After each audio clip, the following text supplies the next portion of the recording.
خفافيش الظلام الصوت في اليد وجلودكم لهذا الصوت قد خلقت. Une sœur demande: est-ce normal si après une muqabala, un frère prend beaucoup de temps avant de donner sa réponse? Entre parenthèses, presque 2 semaines à la sœur. Et il n'appelle pas le mahram de la sœur.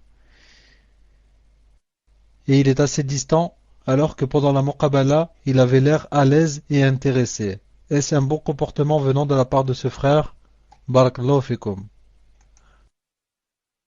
Tfadal Cheikh. Non, je reviens pour le grain de beauté. Pour le grain de beauté, je vais donner seulement la qaïda. Je reviens pour ajouter une petite précision. Je dis, si le grain de beauté est petit, au point qu'il n'attire même pas l'attention des gens, dans ce cas, il ne rentre pas dans ce qu'on a dit. Vous avez compris? Mais s'il est assez gros, non, et point où elle ne sent que on ne fasse attention. Dans ce cas, Inch'Allah Ta'ala, je pense, Wallahu Ta'ala Alam, qu'elle rentre dans la qaïda. Allah Subhanahu wa Ta'ala. Ensuite, quand je parlais du rêve, et que la sœur parlait de celle qu'elle a vue qui s'appelait Mohammed, quelque chose comme ça, ça me rappelle ce que m'a raconté aussi mon épouse. Ce que m'a raconté aussi mon épouse quand je me suis marié avec elle. Elle m'avait dit qu'elle avait vu dans le rêve. Elle avait vu dans le rêve, juste avant que je lui demande ma main, quelqu'un qui lui a montré une photo. Une photo. Et dans cette photo, il y avait quelqu'un qui n'avait pas de barbe. Et moi j'ai oublié maintenant s'il y avait son nom ou il n'y avait pas. Et que, elle m'a dit, quand j'ai pris la photo, j'ai vu qu'il n'avait pas de barbe, je l'ai déchiré. Elle m'a dit ensuite, dans le même rêve, il m'a tendu une deuxième photo, où il y avait quelqu'un qui avait de la barbe, mais n'avait pas sur les tempes. Et moi, ma barbe, sur les tempes, j'ai pas beaucoup de poils, ou de cheveux. Elle a dit, j'ai retourné la photo, c'était écrit derrière Mohammed. Moi, je m'appelle Mohammed. Elle a dit, dans le rêve, j'ai senti comme de l'aisance. J'étais à l'aise. Elle a dit, naam, tu ris. Elle a dit donc, à chaque fois que quelqu'un venait me demander la main, si je voyais qu'il n'avait pas de barbe, ou bien on avait, il ne s'appelait pas Mohammed. Elle a dit, je me disais donc c'est pas lui. Elle m'a dit, tu sois venu toi. Naam, elle m'a dit jusqu'à ce que tu sois venu toi. Toi, le petit de taille, qui ne vaut rien. Elle m'a dit, toi tu es venu. Ah, si je savais que c'était toi, je serais schlepté. C'est comme ça. Naam. Al-Muhim. Mais moi je dis que, alhamdoulilah, c'est une grâce d'Allah Ta'ala, que quand je me suis marié avec dans mon esprit, c'était quelque chose pour de vie, à vie. C'est pas marié pour 1 mois ou 2 mois.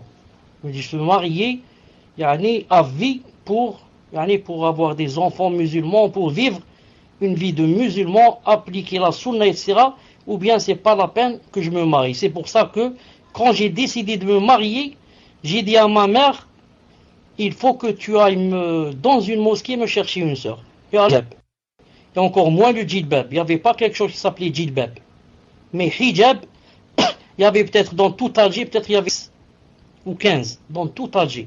C'était vraiment difficile de trouver une sœur.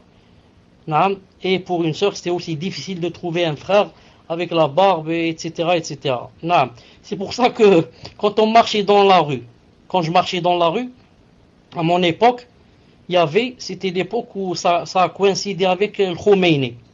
Khomeini commençait à être connu, etc. Donc dans la rue, on me disait Khomeini. Allez, Khomeini, comment ça va? Les gens ils disent Khomeini. Subhanallah, tellement c'était rare, tellement c'était rare les gens qui avaient la barbe ou là. Et comme je vous ai dit, que ma mère a pris une voisine,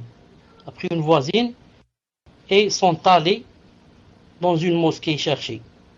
La première fois ils n'ont pas trouvé, ensuite moi je sais pas qui est-ce qu'il m'a dit? Il m'a dit, il y a une mosquée où il y a des sœurs qui font des cours. Ah, j'ai dit donc à ma mère, donc moi, Inch'Allah Ta'ala, rentre dans la mosquée et demande quelle est celle qui leur fait les cours. Celle-là, celle qui fait les cours, demande-la au mariage. Quand elle est arrivée, elle est rentrée dans la mosquée avec la voisine, elle a demandé aux sœurs. Les sœurs étaient assises comme ça, un petit groupe de 5 ou 6. Elle leur a dit, où est-ce qu'elle est, celle qui fait les cours ici? Elle leur a dit, elle n'est pas encore arrivée, elle n'est pas venue. Non, on l'attend, elle n'est pas venue, et je crois qu'elle ne vient pas aujourd'hui. Quand elle a su qu'elle a dit peut-être qu'elle ne vient pas aujourd'hui, ma mère a décidé de sortir. En sortant, elle a trouvé mon épouse qui est rentrée. Je ne sais pas qui lui a dit, c'est celle-là qui fait les cours. Et donc là, elle lui a parlé, elle lui a dit où est-ce qu'il, etc. Et c'est comme ça que ça s'est passé. Et je suis allé la voir. Je ne l'ai vue qu'un instant, subhanallah. On m'a fait rentrer dans la maison, dans une pièce. Il y avait son frère assis avec elle, on parlait, on discutait. Et moi je me disais, c'est là que je dois voir, dans mon cœur. Ensuite, il a pu à la porte. Elle a fait rentrer juste sa tête et un peu de son corps, son hijab autrefois. Elle a dit salam alaikum, je l'ai regardé une fois. Ensuite, j'ai dit alaykoum salam, elle est partie. Je ne l'ai plus revue, on s'est mariés.